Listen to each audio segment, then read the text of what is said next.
नमस्कार, दिन भर की हाइलाइट्स को लेकर हाजिर है सुजस आवाज राजस्थान। आज के पॉडकास्ट के साथ अरिंदम और मेधा। आने वाली नस्लें शायद मुश्किल से ही विश्वास करेंगे कि हाड़ मांस से बना हुआ कोई ऐसा व्यक्ति भी धरती पर चलता फिरता था जिसने नैतिक रूप से उत्कृष्ट जीवन का जीवंत उदाहरण बनकर लोगों की निष्ठा हासिल की। ये उद्गार है महान वैज्ञानिक अल्बर्ट आइंस्टीन के राष्ट्रपिता महात्मा गांधी के बारे में। ऐसे महामानव मोहनदास करमचंद गांधी की अमूल्य विरासत संरक्षित करती राजस्थान सरकार ने आज जयपुर में गांधी वाटिका राज्य की जनता को समर्पित की।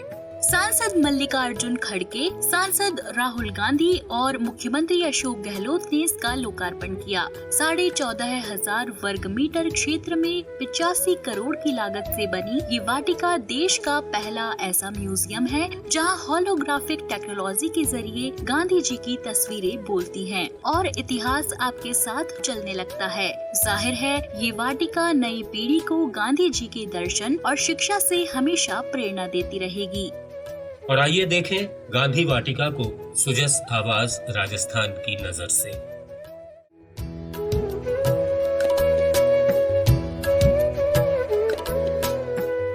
समूचा जनमानस श्रद्धा से याद करता है राष्ट्रपिता महात्मा गांधी को और महात्मा गांधी के विचारों को आगे बढ़ाने और युवा पीढ़ी तक पहुंचाने के उद्देश्य से ही बनाई गई है ये गांधी वाटिका।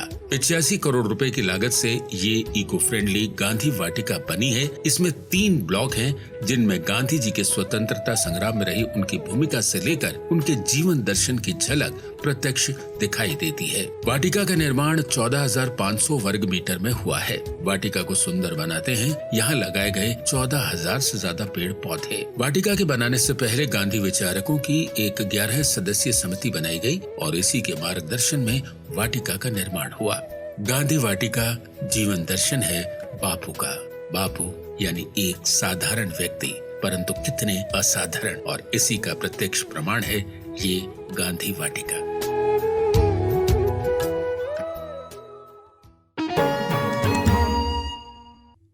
इससे पहले सांसद खड़गे, सांसद राहुल गांधी और मुख्यमंत्री ने आज मानसरोवर में इंदिरा भवन की आधारशिला रखी। इस मौके पर सांसद खड़गे ने राजस्थान सरकार की योजनाओं को जन हितैषी बताया।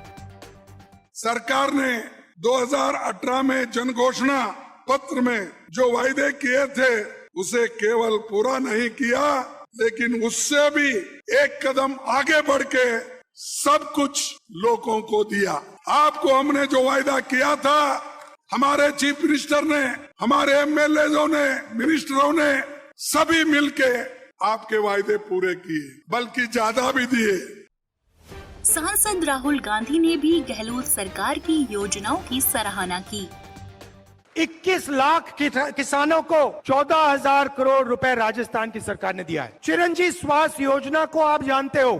कुछ दिन पहले मैं रेलवे स्टेशन में कुलियों से बात करने गया। मुझे कहते हैं, राहुल जी, राजस्थान की सरकार ने जो स्वास्थ्य पे काम किया है उसने हमारी जान बचा दी।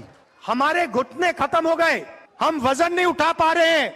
राजस्थान की सरकार ने हमारी मदद की, हम ये कभी नहीं भूल सकते। शिक्षा में 3,600 इंग्लिश मीडियम स्कूल हमने खोले हैं। मुख्यमंत्री ने कहा कि राजस्थान की योजनाओं की आज देश भर में चर्चा है। राजस्थान में दावे के साथ कह सकते सिरमौर बनेगा। हमने यहाँ पर शांति व अहिंसा का सरकार ने विभाग बना दिया जो देश में कहीं नहीं है। हमने 20,000 लोगों को ट्रेनिंग करवा दी। गांव-गांव के अंदर म्यूजियम बन रहा है और 2 अक्टूबर को रैली निकलेगी। 2 अक्टूबर को जयपुर की सड़कों पर मौन जुलूस निकलेगा। राजस्थान पहली बार देश के अंदर चर्चा में आ गया है। अपनी उपलब्धियों से हमने नए प्रयोग किए हैं, नए लोगों ने वादे किए, निभाए हैं। इससे पूर्व श्री राहुल गांधी महारानी कॉलेज पहुंचे। वहां उन्होंने छात्राओं से संवाद किया और राजस्थान सरकार की योजनाओं के तहत पात्र छात्राओं को स्कूटियां वितरित की। मुख्यमंत्री ने कल शाम जयपुर में कॉन्स्टिट्यूशन क्लब ऑफ राजस्थान का लोकार्पण किया। उन्होंने कहा कि ये विश्व स्तरीय क्लब विचारों के आदान प्रदान का महत्वपूर्ण केंद्र बनेगा। 90 करोड़ रुपए की लागत से बना अत्याधुनिक सुविधाओं से सुसज्जित ये क्लब चिंतन, मनन और समरसता के साथ प्रदेश की तरक्की की राह प्रशस्त करेगा। इस अवसर पर मुख्यमंत्री ने कहा, इनफॉर्मल बातचीत भी कर सके आपस के अंदर। और मुझे खुशी है कि आज राजस्थान के अंदर एक के बाद एक संस्था खड़ी हो रही है, जिसमें आपके आज ये कॉन्स्टिट्यूशन क्लब ऑफ राजस्थान हो गया, हमने RIC बनाया, राजस्थान इंटरनेशनल सेंटर, जैसा दिल्ली में इंडिया इंटरनेशनल सेंटर उसकी तर्ज पर वो बहुत अच्छे ढंग से चल रहा है, शानदार बुकिंग हो रही है। ये जगह आने वाले वक्त में इतिहास बनाएगी और पक्ष विपक्ष का रिश्ता जो है ऐसी संस्थाओं के माध्यम से और मजबूत होगा। खाली कोई MLA की बात नहीं करो, आज RIC बना है तो वहाँ इंटेलेक्चुअल लोग आगे बैठेंगे, मान लीजिए राजस्थान के लिए, देश के लिए सोच विचार करेंगे, नए आइडिया आएंगे जिसकी देश को जरूरत होती है, प्रदेश को जरूरत होती है। इधर CMR में विभिन्न प्रतिनिधि मंडलों ने मुख्यमंत्री से मुलाकात की। मंडल सदस्यों ने राज्य सरकार की विभिन्न जन कल्याणकारी योजनाओं और महत्वपूर्ण निर्णयों के लिए मुख्यमंत्री का आभार जताया। इस मौके पर CM ने कहा कि संविधान बचाए रखना हम सब की जिम्मेदारी है और सभी के साथ समानता का व्यवहार होना चाहिए। राज्य सरकार गरीब और वंचित तबके के साथ ही सभी वर्गों के कल्याण के लिए प्रतिबद्धता से काम कर रही है। आप सुन रहे हैं सुजस आवाज राजस्थान। और अब बात राजस्थान मिशन 2030 वीडियो कॉन्टेस्ट की। आज के घोषित परिणामों की पहली विजेता रही जयपुर जिले की भावना शर्मा, जिन्हें 1 लाख रुपए की इनाम राशि से नवाजा गया। उन्होंने पेट्रोलियम और अन्य खनिजों के विकास और जल संरक्षण को लेकर कई सुझाव शेयर किए। 50,000 रुपए की इनाम राशि के साथ टोंक जिले के राजकुमार सैनी रहे दूसरे स्थान पर। उन्होंने भूजल संचयन को लेकर अपने सुझाव साझा किए।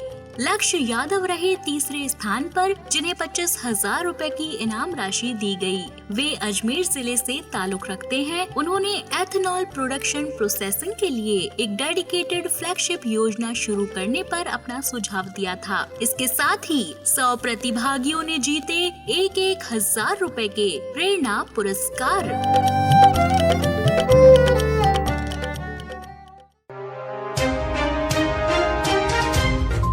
अब सुनिए जिलों का राउंड अप।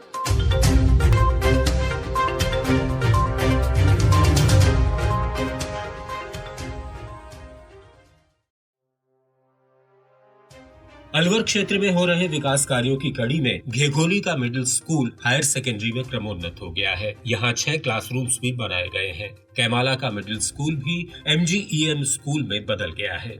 सामाजिक न्याय और अधिकारिता मंत्री टीकाराम जूली ने ये शिक्षा केंद्र विद्यार्थियों को समर्पित किए। इधर खेल राज्य मंत्री अशोक चांदना ने बूंदी के हिंडोली में विभिन्न सड़कों का शिलान्यास किया। अजमेर में जिला सुरक्षा समिति की बैठक हुई। इसमें व्यावसायिक वाहनों पर रिफ्लेक्टिव टेप लगाने के निर्देश दिए गए। उदयपुर के खेलगांव में अखिल भारतीय सिविल सेवा लॉन टेनिस प्रतियोगिता का भव्य आगाज हुआ। इसमें देश के करीब हर जिले की टीमें अपना दमखम दिखा रही हैं।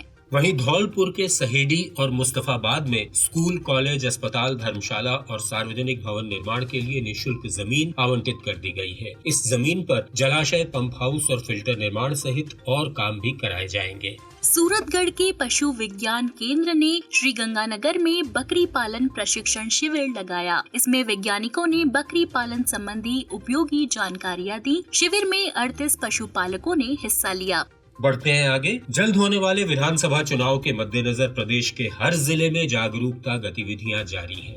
इसी कड़ी में जोधपुर जिले में लाइसेंसी हथियार धारकों को हथियार थानों में जमा कराने के निर्देश दिए गए। ऐश्वर्या कॉलेज में मतदान प्रक्रिया समझाई गई और वोटर ऐप का महत्व बताया गया। उदयपुर में उप जिला निर्वाचन अधिकारी ने बताया कि छुट्टी के दिनों में भी निर्वाचन संबंधी कार्यालय खुले रहेंगे। धौलपुर के हरदौला मेले में जागरूकता कार्यक्रमों के तहत EVM का प्रदर्शन कर मतदान का महत्व बताया गया। यहाँ रैली और संकल्प पत्र के जरिए वोटर को मतदान की शपथ दिलाई गई। चूरू के स्कूल कॉलेजों में EVM का डेमोन्स्ट्रेशन कर वोटिंग प्रक्रिया का अभ्यास कराया गया। जालौर में जिला स्तरीय स्क्रीनिंग कमेटी की बैठक में निर्वाचन प्रक्रिया शुरू होने से खत्म होने तक की जिम्मेदारियां समझाई गयी। श्रीगंगानगर जिले में तय किया गया कि मतदान केंद्र से 200 मीटर के दायरे में किसी राजनीतिक दल का कोई चुनाव बूथ नहीं लगेगा। लेते हैं आपसे विदा, लेकिन खबरों का सिलसिला सुजस आवाज राजस्थान पर यूं ही जारी है। अगर आप इस पॉडकास्ट को बाद में भी सुनना चाहते हैं तो प्ले स्टोर से सुजस ऐप डाउनलोड करें। कल आपसे फिर मुलाकात होगी, तब तक के लिए नमस्कार।